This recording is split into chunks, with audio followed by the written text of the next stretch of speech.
Bonjour et bienvenue dans cette suite de formation Excel. Aujourd'hui, on va continuer avec les tableaux dynamiques et les rapports automatisés en VBA.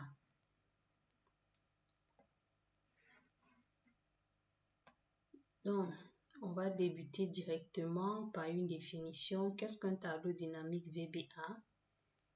C'est une structure qui permet de stocker plusieurs valeurs sous une seule variable. Contrairement aux vidéos précédentes, dans une variable, on avait une seule valeur. Maintenant, les tableaux permettent d'offrir une performance supérieure dans le sens où une structure permet de stocker plusieurs valeurs. Donc, dans une variable, on aura plusieurs valeurs. Pour débuter, on va déclarer et initialiser un tableau dynamique. Donc, pour cela, on va utiliser le reading. Donc, je vais directement aller là. Tableau dynamique, insérer, on va revenir sur nos modules. Donc, là, qu'est-ce qu'on va faire? On va initialiser un tableau dynamique avec dim. Il faut toujours débuter sur. Donc, premier tableau.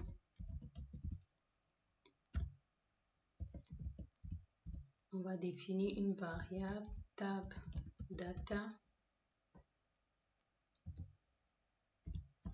as string. Donc, on va utiliser les chaînes de caractères.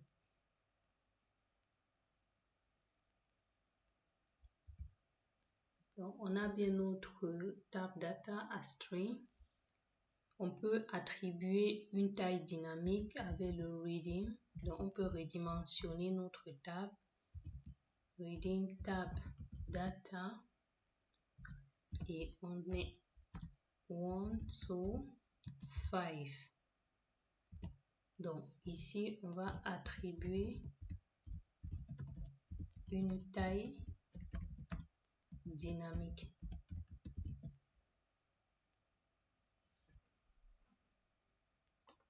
Une taille dynamique. OK. Qu'est-ce qu'on va faire maintenant? On a déjà défini notre tableau. On va remplir avec des valeurs. Donc, pour remplir avec des valeurs, on va dire tab data égale, on peut renseigner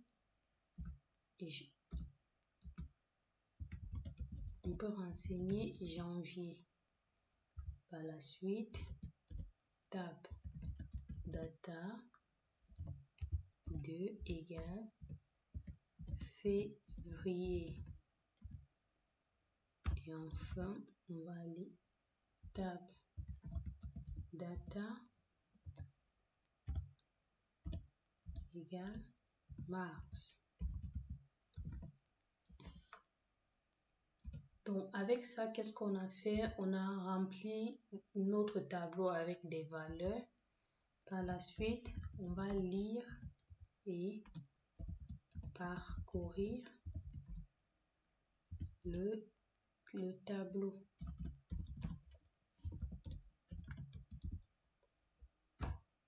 Donc, on va utiliser une variable dim I as integer.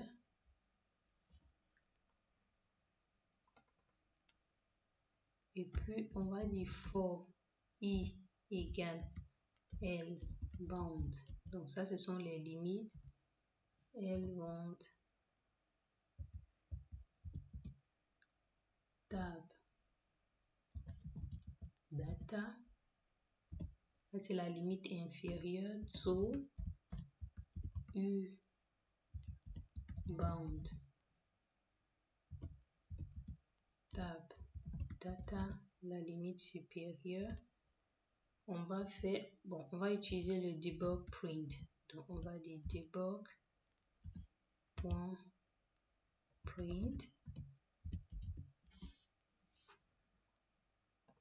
Donc, pour directement afficher ici. Donc, on va dire debug print tab data de i. Et une fois qu'on va utiliser le next, donc il va imprimer la première valeur. Ensuite, avec le next, il va imprimer la deuxième valeur, et ainsi de suite. Non. Qu'est-ce que je fais? C'est i, pas de parenthèse. Next, i. Ok. Donc, on a créé notre table. On a redimensionné notre table. On a ajouté des valeurs. C'est bien une seule colonne. Je pense ligne, c'est ligne, virgule, colonne. Donc là, on va parcourir notre tableau avec la variable i comme un integer. For i égale, ça ce sont les limites, les bornes inférieures et la borne supérieure du tableau. Et on va utiliser le debug print pour afficher directement ici dans la fenêtre d'exécution. Donc, on va exécuter tout ça. On revient là, macro. Et puis, premier tableau, on exécute. Oh, ici, c'est bien data. Donc, je vais ressortir. OK. Premier tableau exécuté. Donc, ça s'est bien passé. Si je reviens au niveau de ma fenêtre d'exécution, dans Visual Basic, j'ai bien janvier, février et mars. Donc, ça c'est bien un tableau en une seule dimension. Donc, vous pouvez ainsi créer des tableaux à 2, 3, 4, ainsi de suite. Mais je pense qu'on va faire un exemple avec un tableau à 2 dimensions. Oui, ce sera. Donc, on va revenir, insertion, module. Et on va procéder de la même façon, mais on va créer un tableau à 2 dimensions. Donc, on va dire sur tableau. Bon, on va avec colonne et ligne. Ok, donc on va déclarer notre tableau. Donc, déclaration du tableau. Donc, on va créer un tableau avec 5 lignes et 3 colonnes par exemple.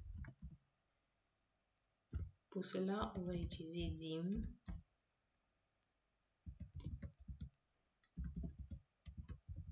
tab data 1 so 5 ou encore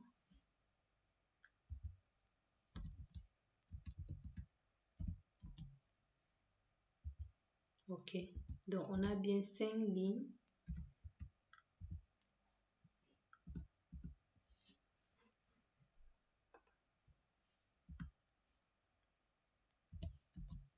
et le as string. Donc qu'est-ce qu'on a? On a bien 5 lignes, 3 colonnes. Ok, maintenant on va remplir nos données. Donc, vous aurez compris, tab data. Cette fois-ci, première ligne, première colonne. Donc la première cellule égale, on va renseigner janvier.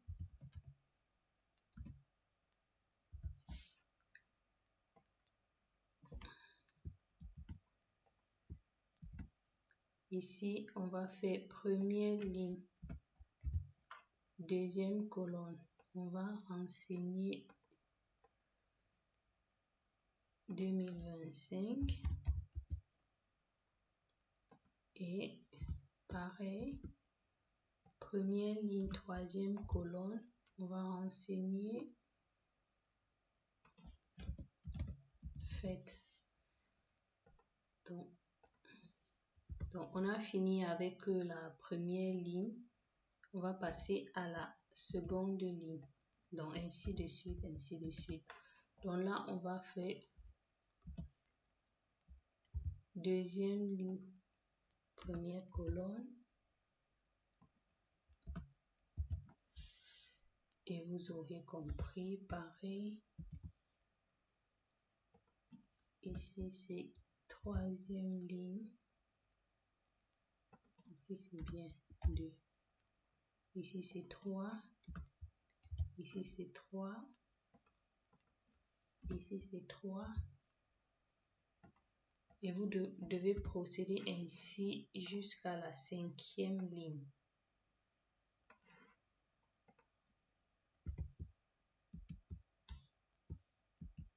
Donc quatrième et cinquième. Il faut bien modifier.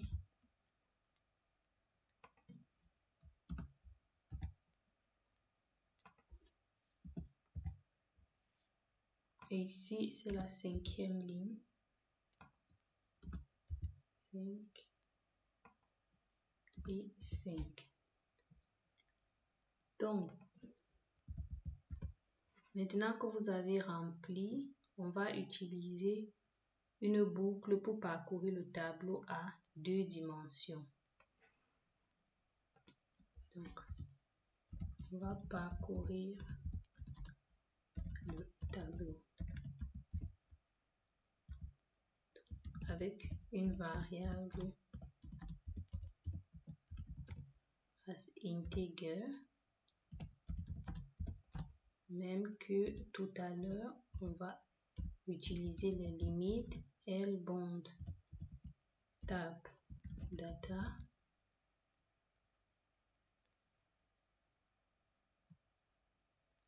virgule 1 zu U bond tab data virgule. Donc ceci, on va utiliser pour parcourir les lignes. Maintenant, on va utiliser le for J. Donc, on va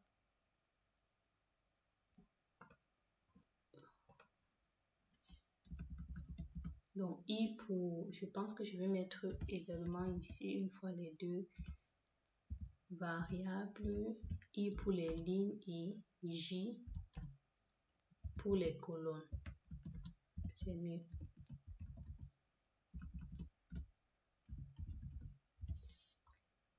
Donc, on va faire pareil pour parcourir les colonnes.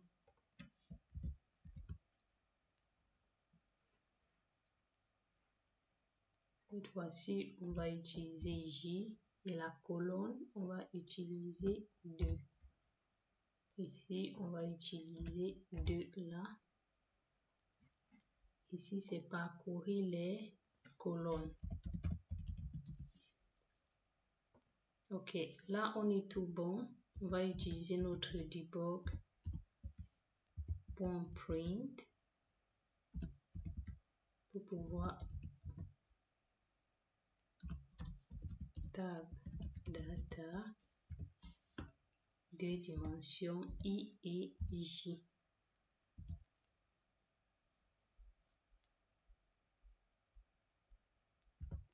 Et là, on va faire next J et next I.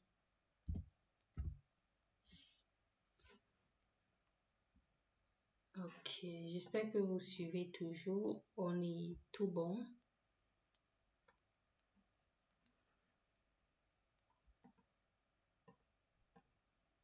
Donc là, on a créé notre tableau, 5 lignes, 3 colonnes. On a rempli nos données.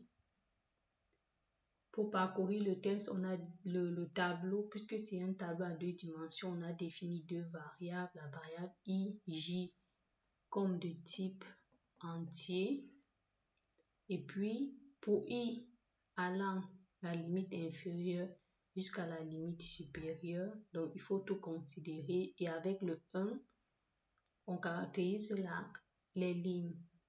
Pareil, avec le 2, on caractérise les colonnes. Et puis, on utilise notre debug.print pour afficher le tab data. Et le tab data est constitué de i, j, c'est-à-dire ligne, colonne. Par la suite, on va faire le next j et le next i, et puis on ferme notre sub.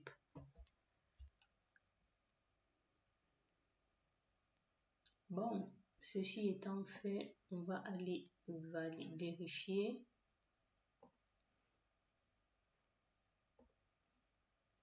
On va exécuter notre macro. Tout est bon. On revient dans Visual Basic et on a bien nos informations.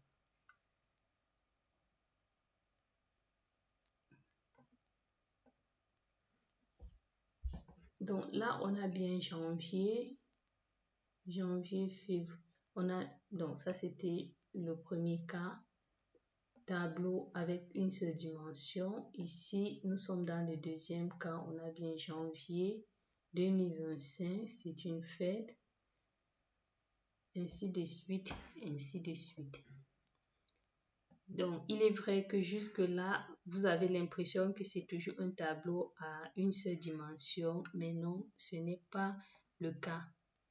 Dans la prochaine vidéo, on va faire un exercice et on va créer un tableau et directement l'afficher dans une feuille Excel. Ainsi, vous verrez la différence en ce qui concerne les tableaux à une dimension ou encore les tableaux à plusieurs dimensions avec les colonnes et les lignes. Je vous remercie de m'avoir suivi. J'espère que l'apprentissage se passe bien pour vous. N'hésitez pas à m'écrire. Jusqu'à présent, je n'ai aucune question.